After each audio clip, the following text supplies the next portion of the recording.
Hello, good evening, and welcome to another episode of Let's Talk. Tonight, in a series of conversations with our city mayor, Mayor Felipe Antonio Iperremolio, we have been discussing a lot of topics and issues concerning the recent developments in Dumaguete City.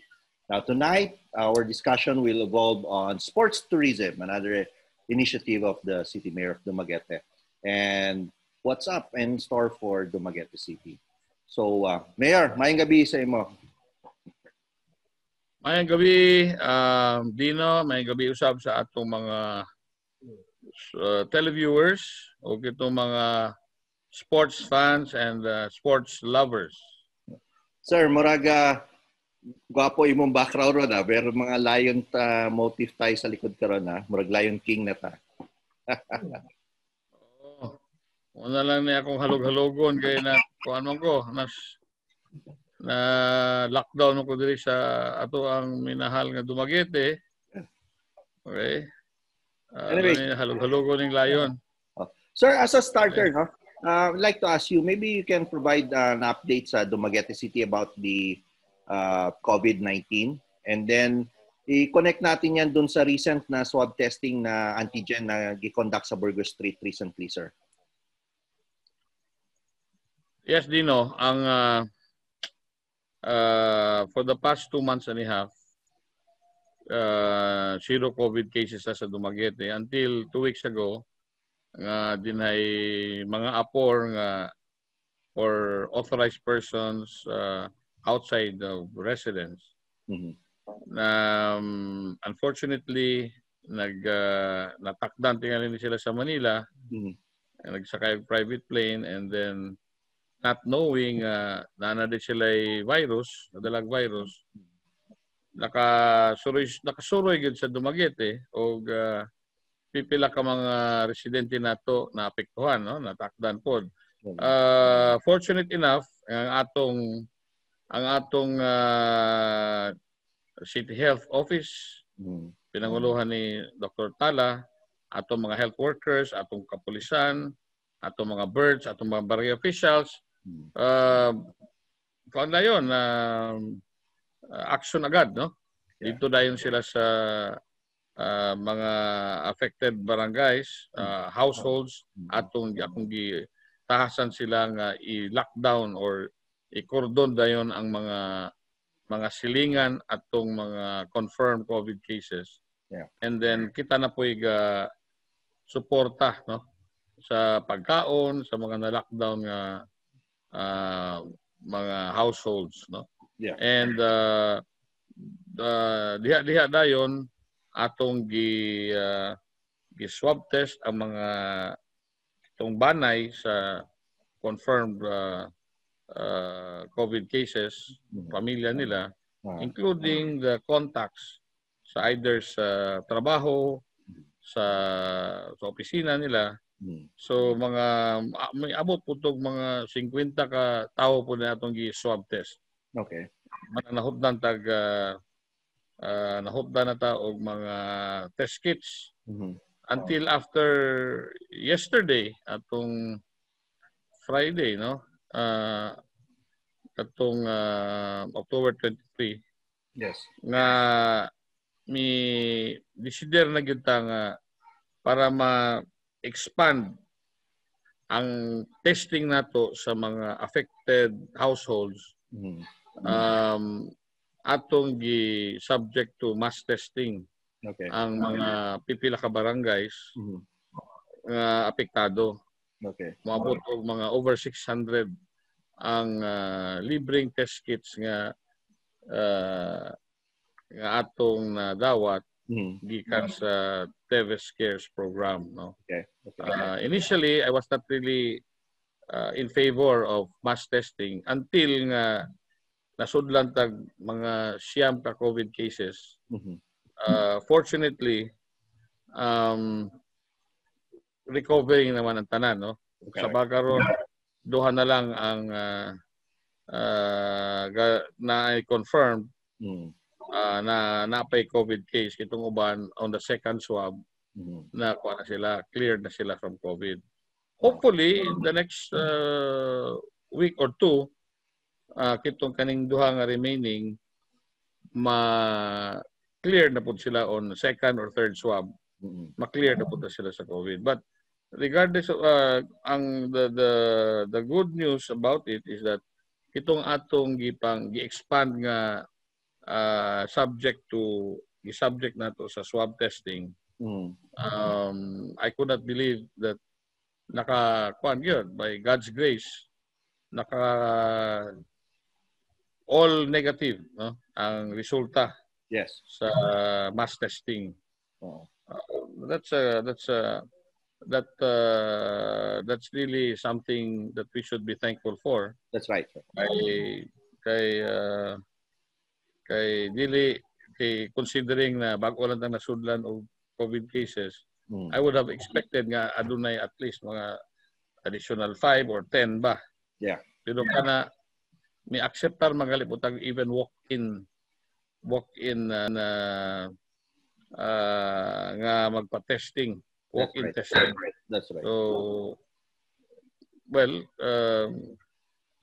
we are lucky, and we should commend our state health official, and the employees, and itong mga contact tracers na to, the police, the birds, the barangay officials nga milihok dayon.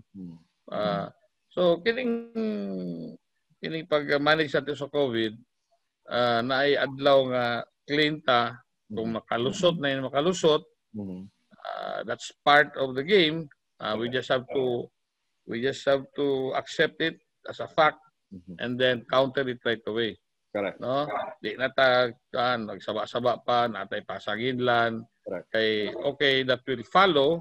Kung ano na magali kalapasan, that will follow as a matter of course. But karon ang akong concentration would be how to enhance or expand our contact tracing and para accurate. Okay? Para maayong pagka-handle nato ang control, no, sa or stopping the spread of the virus. You made mention, sir, na initially you were against mass testing. Why was that? Kung yung mass testing, we are about 150,000 people. Kung mass testing, strictly speaking, kitang tanan should be tested. Okay? But ako problema niya ito, kung nalang kayo mga 1,000 or 2,000 available test kits, limitado magyun na siya. Nangita kong paagi, unsaon na nimo paggamit nga useful, not just panaghap ra ka og pili og tricycle drivers ra ba, tindera siyanggi ra ba atong i-test. Dili ka malipay sa result. Kay dili more or less dili accurate siya ba. Okay. Now, itong ubay-ubay ng mga barangays nga apektado sa mga dili hinoon sila COVID case, pero katong mga generation o kitong nakakontak sa mga COVID persons nga gi-consider nato nga COVID cases, muutoy atong gi-target, including kitong second o third generation. Meaning kaduha, katulo ka katawo nga gikan sa COVID case. Okay. No? So may sugal na lang tayo kung well, kay naamatay siyam, might as well expand the coverage sa atong contact tracing o testing. Correct. Para kuan gyud nato nga siguro nato nga wala tay nabilin nga or na kuan sa Tagalog pa nakaligtaan sa Tagalog pa na, no? O wala tay nalintan nga imbestigahon. Yeah. So kito, I am very hopeful. I mean, I'm very thankful and confident with the result. Confident ang atong contact tracing more or less very accurate atong contact tracing. Anyway, sir, let's go to the nitty-gritty of things here. Sa topic for tonight, which is sports tourism. Bakit yung sports tourism has been a big part of your city administration's initiative, really, sir? Well, una, well, akong kuan gyud, may basically love for sports. Gikan pa ko sa pagka-elementary, high school, naanag gyud ko sa baseball, softball, volleyball, even basketball. And then and I feel that sports is a great equalizer, no? Dato kag pobre. Okay? Equal kan tanan basta sa sport ka, no? Naka sa sport. And it's healthy. Okay? A healthy body produces a healthy mind. Okay? So it's good for the citizens, good for the youth. Not only youth, but even for the senior citizens. With exercise and sports, it's not just sports through physical health, but sports also as an entertainment. Correct. Okay? And tourism now, because ang turismo makahatag yun na siya og dugang income sa city, dugang income po sa mga lumulupyo, hotels, itong naninda sa boulevard, na transportation. Okay? Daghan kayong multiplier effect, no? Daghan kayong mabulahan kung na kay sa sports tourism. Okay? Daghan man ang medical tourism. O kanang gasugod gyud ko anang sports tourism as a conscious effort to bring in the visitors. Ika na lang dang sponsor kag, for example, kanang regional palaro. Yeah, correct, sir. We have sponsored sa akong time na mga at least 2 ka regional nga palaro. In IR pa ta sa una, unya kitang ibalik ta sa Region 7. No less than 12 to 13,000 athletes all over the region. Mo po na kung palarong pambansa. Inana po na kadaghana. Limang ka several people from the outside coming in. Mugasto ginag at the very least 100 million. Mo na pong estimate. Ani mo kaon, mo palit og baboy, mo palit og utanon, mo palit og bugas. Ani diri sa Dumaguete. O ani mo mag-shopping. Okay, naiuban mga ginikanan adto sila sa mga hotels nato. Ako kay siya maikatabang sa ekonomiya. Okay? So kanang nanindas Tianggi matay lipay kay na sila basta na ay mga dagkong events sa sports sa Dumaguete. Kunya kanang transportation, mga pedicabs. Now, sir, so can you remind us of some of the major events that were successfully hosted during the past years, no? Or past few years under your administration, sir? Dagan kayo.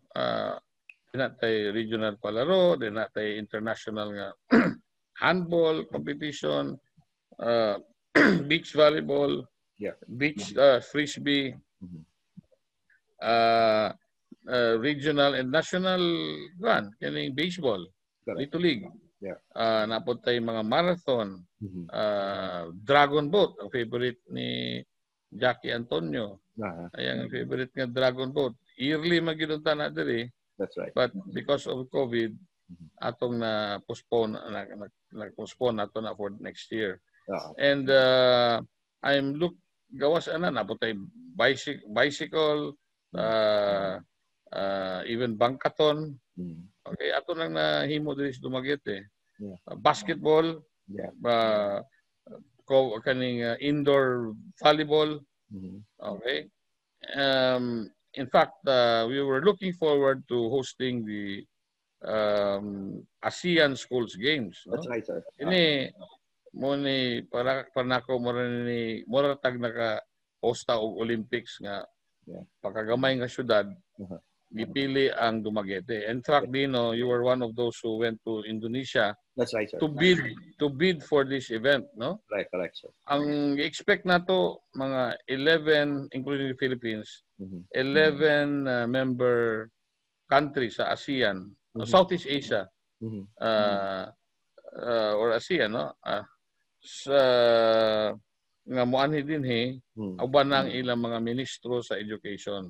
Correct. Ang major sponsor ni kita og ang kining Department of Education, including the province of Negros Oriental, kay mo may atong partner ni siya sa mga venues nga atong gamiton nga pag nag-iya ang probinsya. Kita kahinay-hinay na tag-prepare gani karon sa kining atong reclamation des Boulevard, 1.8 hectare property, ato na nang gitamnan og mga palm trees para to give life to it's a park, no? Parke ra gyud na siya, walay building ibutang diha. Ready na punta sa mga lights kanang may paver stones para ipagahimuon diha ang atong opening and even closing sa 2021 na karon na ASEAN Schools Games, no? Na pagahimuon na to hopefully November 2021 na atong na postpone man unya. Time na tana sa Vietnam to host. Pero tungod kay ang mga Vietnamese gustong wanig Dumaguete, sila nga Dumaguete na lang sa for this next year para makaanhin sa Dumaguete.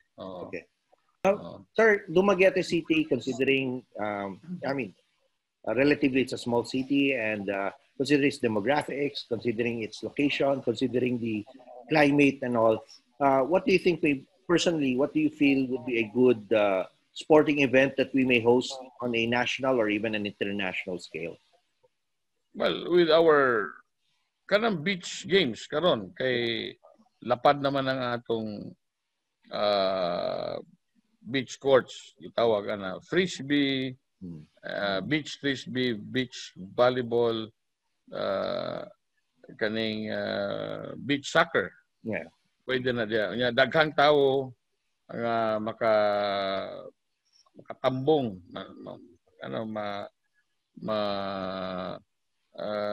ma-enjoy sila og dula. Ngani ang mga karon mo naman ay favorite area sa mga sa mga bata-batan naga volleyball diha, naga frisbee, naga soccer. O naghatag siya pa og kalingawan sa mga kanhin nag-standby, no?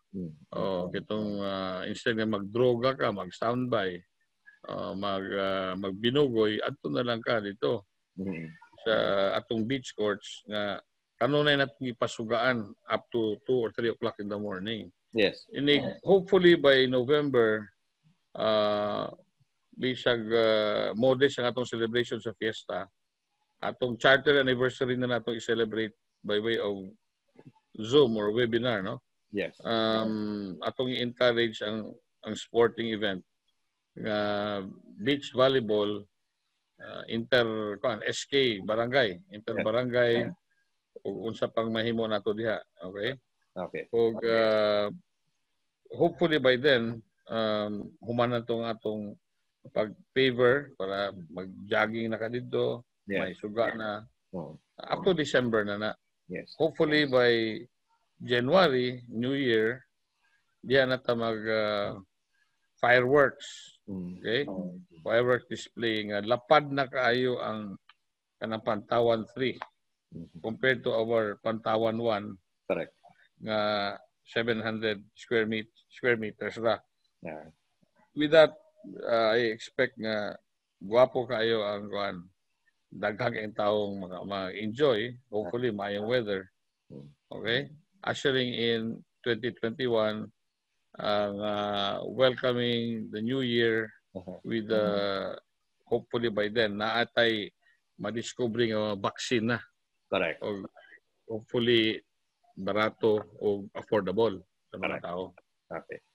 Sir, I understand, Mayor, that LGU Dumaguete City under your stewardship will once again, for the past successive 3 years now, 2017, 2018, 2019, be recognized again by the Philippine Sports Tourism Awards as the LGU Sports Tourism Organizer of the Year, come December 10, 2020.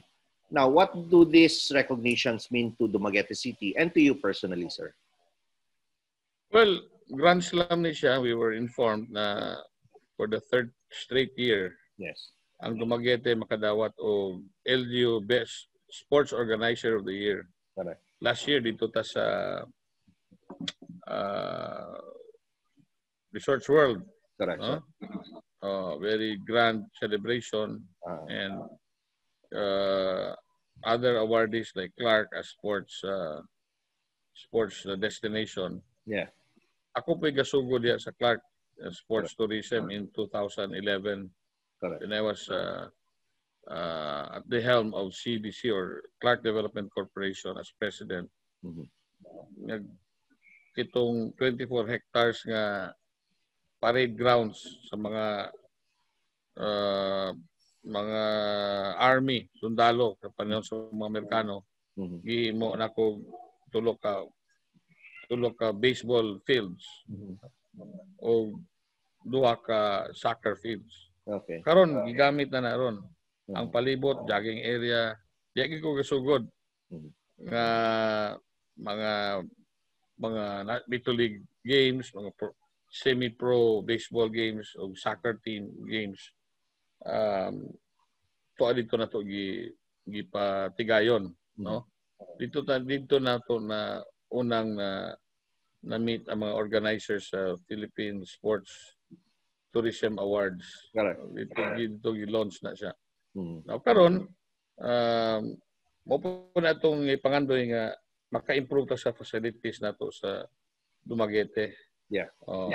I think it's high time nga naanagutay modern, honest to goodness nga basketball and volleyball stadium. Usara na siya nga aircon, gwapo ang mga kanang athletes quarters. Yeah. O kanang iyang dugout mga nana ba. Correct. Okay.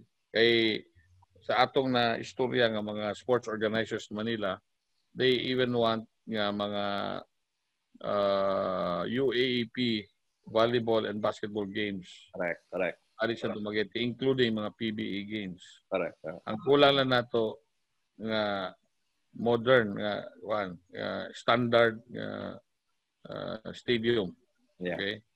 Kanang atong Asia Sports Complex diha dugay-dugay na magana siya nato, and it was built for a non-aircon stadium. Kinahanglan ng either ibalhinon or i-refurbish, magamit pa man na.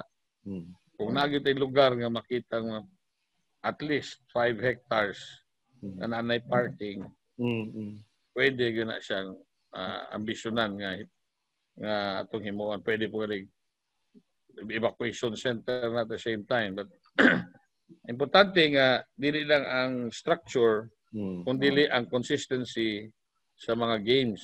Correct. O kana mga sporting events nga atong it's the organizing the events mo na as important as having sports facilities. Kanang atong beach court sa Boulevard, pinakabaratong kuan na siya, facility. Kay kay maintenance cost niya na may balas. Gamay ra may pagtindog nimo mga poste sa soccer, poste sa volleyball. Pasugaan na to na siya og itong standard nga suga sa paggabi na. Mas may magunang gabi ka modula diha kay dili init. Okay. Yeah. Amo na nga advantage ka pag gabi. Yeah. Og after work pod. Og dagha makakita. Bisag walay kita ang pedicab driver basta makakita. Ay nakita. Now, sir, let me ask you, government has only limited finances, no? What kind of support are you getting from private sector in support of your sports tourism initiative? Well, ubay-ubay ba both national and local, pero as we go along and once it becomes big, daghanang mo abay, daghanang mo sponsor ni especially national. Correct. And if it's a big thing na, it's in a national level, naamo TV coverage is very important. That's right. Kay sundo nag TV, you're also promoting Dumaguete as a tourist destination, not just as sports, in many other aspects. Kanamang atong kanang landscape na karon nga reclaimed area.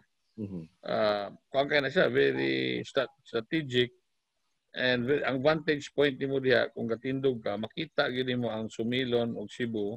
Correct. On the left, on the right, Siquijor, o kining sa Darwin nga Apo Island. Daghan pa ka makita. So even karon daghang fishing na diha, daghang mangisda ka hook, line and sinker gigamit nila kanang pasol. Correct. Okay, namasol diha sa atong lugar. Limpyo man kay ang dagat diha ug daghang mga isda. Okay, may fishing sa nalingaw kong tanaw nga daghan di kay gana mangisda. Ug daghan ding isda diha. Okay, sa lugar. Sir, you have been making a lot of headways in terms of sports tourism in Dumaguete City, not only in the city but also in the province. But what challenges have you encountered in your sports tourism initiative, if any? Well, yeah, ang challenge na kanang really funding, no? Yeah. But there are mga national sports organizers nga ganahan gyud og nga sa lugar na to. Basta maayo lang tag suporta sa logistics like what we're doing now, naman ta ikaw naman ka din sa special events also as a extra work nimo. Yes, uban na itong mga kaubanan. Atong sports department na to sa city. As much as possible atong silang tagaan o an experience that they will not forget. Kay kanang atong gibuhat human sa itabangan pa nato sila sa pag-manage sa ilang events. Ato we really spend time in entertaining them. Yeah. Normally there is balay, dinner ta, atong silang entertainment, and then musuri sila to silang pasuruyon sa mga tourist spots sa Dumaguete and Negros Oriental. Abot pa galit sila Siquijor, abot sila og kaning sa Oslo, kaning whale watching. Abot sila Apo, abot sila kining sandbar sa Manhuyod, Bais. Okay? Na po dolphin watching. Dagan silang matuan within 30 kilometer radius. Makita. Napo abot pa kalita sa Tambobo Bay. O Sigit Bay. Wapo po na diya. Napo'y Mabinay Caves. San Jose nga kaning Danao Lake. So kaning Twin Lakes Balin sa Sayaw. Yeah. Daghang kay makita diri. So it's really complete. And the warmth ng mga tao sa gabi, the boulevard, aslay ang mga batanon, mga tao nga mga batanon, tanba, lang. Restaurant, nag-inom, naapoy balot na to diyang ato nang mga vendors atong i-relocate na. Okay, naigi pumasahe.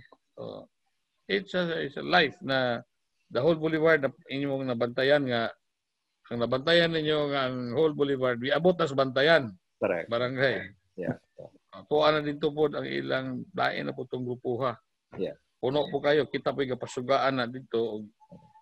Soon, ato po ng i-paver para pag ulan, dili, lapok. Okay. Now, with all these things that are going on as far as sports tourism is concerned, sir, do you think that Dumaguete City will be able to rival, if not surpass, other internationally acclaimed sports destination like Subic and the one you did for Clark? And how do you intend to make this happen, sir? Well, why not, no? We may not be as rich or moneyed as these bigger cities. Importantly, we know how to organize.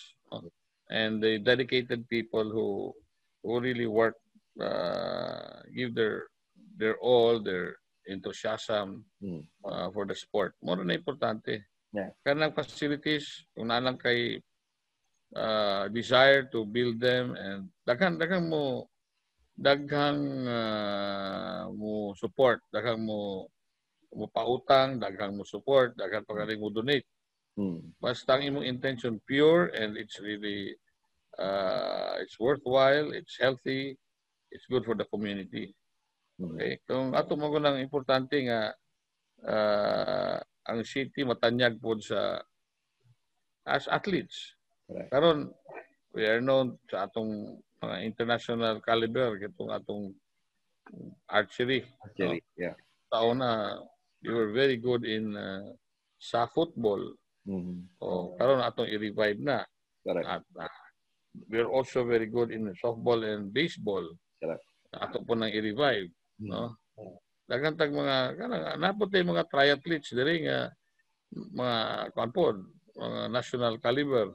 Or even badminton. Frisbee. Badminton, frisbee, yes. Okay. Chess can be part of it, no? Agar kita dragon boat. Yeah. Naog man ang atong mga paddlers diya. Swimming. Okay? Long distance swimming. Maabot mga tag sikihor. Mga babae mo mag-swimming sila dito sa kuan. Abot sa Santander, Ocean 6. Yeah. Okay? Very kuan na siya. Interesting. Yeah. Now, mga pating sa kuan, mga iho diya sa Tanyon Strait, hadlok na sa mga swimmers ng mga abogado. Why is that, sir? Mo respeto man na sila. Professional courtesy. Anyway, sir. Many are asking, no? We spend a lot of time, effort, and money doing this sports tourism initiative, no? But in context, how does it help in providing the locality and its constituents with a sustainable source of livelihood? Does it in any way provide that? Yes, definitely. Proven na nato nga pag natin mga dagong sport events sa Dumaguete, sporting events, ang atong mga stakeholders sa tourism directly masagana gyud sila kay pagkaon lang, hotels, restaurants, even market, Changi, transportation. Okay, sagana gyud ang mga tao. Yeah. Okay. That's the way to help, no? Especially gikan tas COVID. Unyag ma-sustain nato ni, we will be basta outdoor sport, less probability ka matakdan kag COVID. That's right. So kung maayot ang unsa ni, we can already host mga sporting events basta outdoor. Correct. Swimming, okay, beach volleyball, basta beach courts, nana tanan diha. Mugimik na ta diha sa Boulevard, no? Natay ready available nga venues for this. Okay? We encourage kani kuan ron, uso naman ng bisikleta. Pwede ta magkuan. Tawag og sa mountain bike. Correct. Sa Dumaguete or even going to the office, bisikleta na lang ta. Yeah. Pwede na. Now, sir, given this COVID-19 pandemic that we're into right now, are you very optimistic that our sports tourism industry will still recover and thrive in the process? That will be sports tourism will be the key to going back to the new normal. Nga mabalik ang negosyo, mabalik ang pangkabuhayan, kaning employment, anak buhay. Mabisig mga ginagmay balot vendor lang. Dili lang, ginagmay na kung balot vendor, dinagko na siya. Kay it's going to be a big industry pag sustain nato ang atong sporting events. I'm just hoping mo gain momentum nga ang private sector na mismo ang mo organize o mo fund ang city ray kicker kita yung mangulo kita mo facilitate tabang patag organize basta fundingan ta fundingan ta correct okay. Sir, maybe you can provide an update katong gihimo nimo na kalag-kalag na scheme katong mga to be able to help out in terms of deterrence sa mga mga COVID-19 sa mga cemetery. Yes. Maybe update. Allow me din before that, let me announce in advance, no? Okay, next week maabot na ni si that's right. Because we are into sports tourism. Correct. Si Commissioner, no less than Commissioner Ramon Fernandez, El Presidente, and his wife Carla,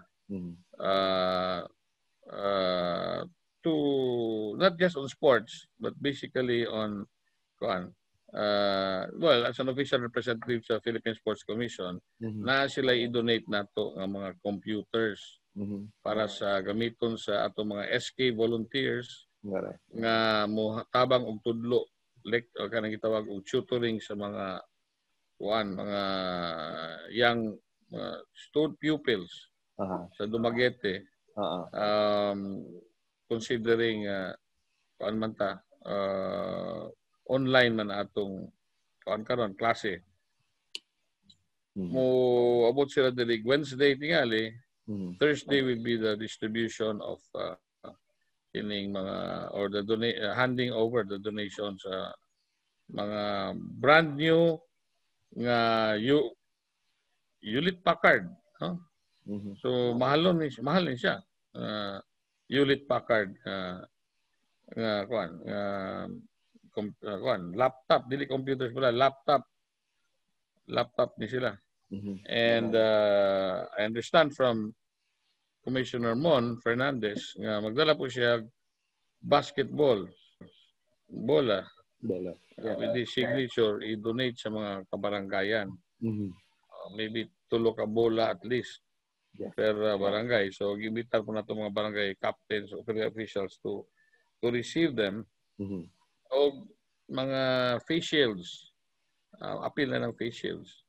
This is very timely kay we're talking about sports tourism. And usap po na si Commissioner Fernandez ga suporta sa itong palarong mga bata. Correct. Children's every year. Yes, itong di ba? Every year we sponsor mga local games, no? Itong indigenous games sa mga children ages 12 and below. Ato pa nang gipakaon 10,000 children ta last year. Correct. Karon din nato na mahimo karong November or December tungod kay pandemic. Correct. Mga bata ron takagwa. Nabalikan nato tong undas. Kalag-kalag passes, no? Kay naamay national directive nga sirad-an ang tanang sementeryo, public or private, kanang sa sugod sa October 29 up to November 4. That's 7 days. Correct. Muna nga tungod niya na atong kita ra ba tingan hinungduman ako nadunggan ako. I think kita ray nahibuawan ako nga syudad nga hatag o ga impose og anang kalag-kalag pass to control the entry and exit of the people going to the cemeteries. That's right. So ready na siya. In fact, naka-distribute na ta.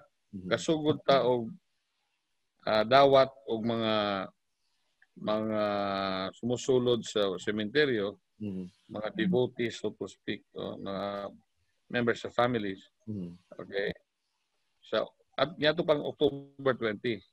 October 20, nanay uska oras per slot.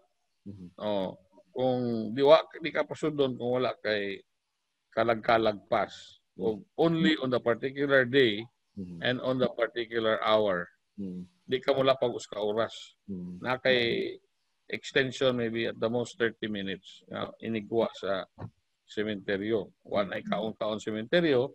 But we are urging the people kay presko pa lagi na ko ano nga takda na sa COVID, so please stay at home. Yeah. Okay? Let the kalag sa ato mga parente visit us instead on November 1 and 2 instead na kitay mo duaw. Wala, mas practical na o welcome na kay ano po, pandemic man, nakasabot naman na sila. Sila na ayaw lang sila og kuan, dili lang sila mo bakon. Kalag na lang atong kuan, dili na itong mga zombie nga mo ato sa inyong balay. Murag mawala na po itong mga trick or treat. Yeah. Di makay na usok pa man na dire pero sa Manila, tubo ako mga anak kada tuig. O gamma ko sila. They look forward to trick or treat. Up to now, I mean up to graduate na sila sa law, kada trick or treat maggama gud sila magsanina gud sila og may costume sila. Yeah. Mo na kuan kayo sa Alabang, sa Manila. Sa Muntinlupa, among balay dito. Kuan gyud kayo sila. Kanang hat na hat sila up to idara na. Trick or treat gyapon sila. But this year murag dili na mahitabo. That's right. Oo. Anyway, sir, I'll give you this opportunity for your final thoughts and message to our viewers. Sir. Well, we look forward to receiving maybe with you sa tong award na to sa Puhon, December 10. Yeah. As kuan ta Hall of Famer na ta sa kuan Grand Slam sa LGU Sports Organizer of the Year from the Philippine Sports Tourism Association, no? So it's an honor, it's a feat that we proudly, humbly accept for the people of Dumaguete, hoping na tungod niya na kay katong mga awardees, mga sports organizers man po na sila. I mean, yes, sports organizers and sports organizations nga maimbitan na po nato sila balik diri. Dadon ang ilang mga events diri sa Dumaguete. Hopefully next year kung mahitabo na ning nanay kaning vaccine, orag sports ang unang mo pasadya, mo pabalik sa ekonomiya, mo patindog sa ekonomiya sa atong syudad. Sa Dumaguete o sa probinsya sa Negros Oriental. Yeah. Okay? So, I'm very that will usher in sa atong pinaka-kulbahina mga November 2021 ASEAN Schools Games. Correct. Muna ang atong sa Bagakay, sa Manila, sa Batingil, natay duha ka buildings diya nga ipahimo. Mahimo po ng dormitoryo sa mga athletes. Okay? Salamat sa mga PAL family, Agaton PAL nga family specifically for donating the 1 hectare property in Batingil right beside the Batingil Elementary School. O kini siya eskwelahan gyud siya po, no? Kanang vocational school. Plus it will also serve as the dormitories for our guests nga athletes come November 2021. We're proud nga by then daghan na tong mga hotels nga ready na to serve the some athletes and guests. Yeah. Mga parents. Okay. Wala kayo na timing po kayo nga na postpone ta for a year. Yeah. Now this time we look forward to this event. Mura na nig Olympics in Dumaguete. Olympics in Dumaguete. Very rare, no? Kita gamay syudad napili nga mo host ni ini. Yeah. First in our history as a city and as a province. Mayor Pe, maraming salamat ulit, and next Wednesday again, I'm pretty sure we'll have another a very good conversation. Hopefully we will be together with our chair for sa Philippine Sports Commission, si Ramon El Presidente Fernandez. Yes, I look forward to that event, no? Yeah. And he's also excited to come here. Yeah. Kay imingaw na siya rin Dumaguete. That's right. Kanahan siyang fishing. Ato na doon sa atong boulevard. Yeah. Okay, mag-fishing siya dito. Okay? Yes. Di man na siya malumos kay taas ron siya. Di siya pag high tide. Para diri ang tubig. Oo. Anyways, Mayor, maraming salamat. Salamat sa imo. That's our episode for tonight. I'm Doc Dino. Be well.